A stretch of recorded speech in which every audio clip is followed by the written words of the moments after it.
In some dingy corner of this great Britain, a tale unfolds.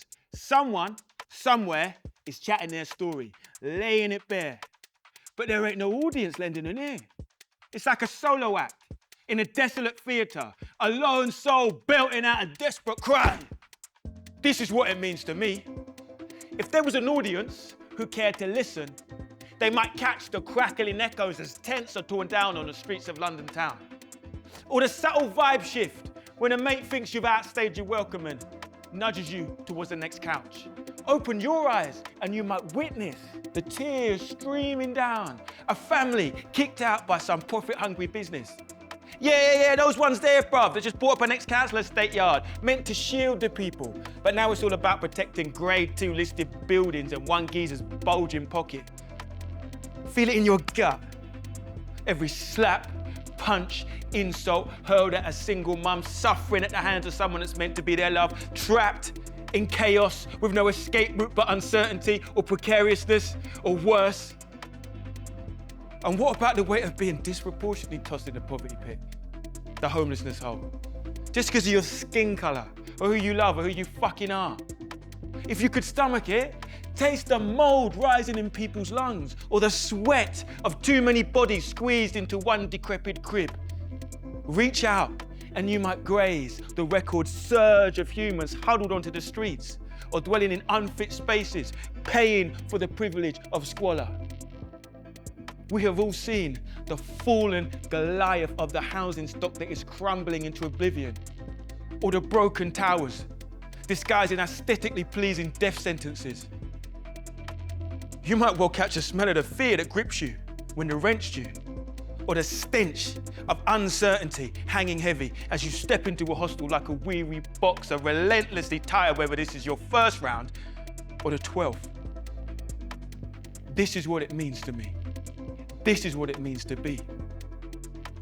If the academics were on the job, they clock the link between homelessness and the care systems, correctional facilities, or seeking refuge in this land of hope and glory, or they'd write libraries on how poverty and trauma don't pack their bags because circumstances shift. They set up camp right in your bones, fam. If the people in charge were up to the job, their conscience could never preside over a society that allows profit margins over people, housing markets over families, data over caring. What sort of country should see breaks for the 2% built on the broken backs of the poorest of people? Maybe these tales are destined for some dusty archive somewhere, never to be seen again. Perhaps they're muzzled, hushed, so as not to disturb the delicate equilibrium. And yet there ain't enough stages for all these narratives. And it's simpler, isn't it, to spout off about not tossing a few coins and truly grasping the intricate dance of homelessness. We can all sit in the warm fuzziness of well-meaning videos set to emotive scores of well-meaning people donating their privilege for scores of followers or likes. Or is it simpler to be silent? Or accept being silenced?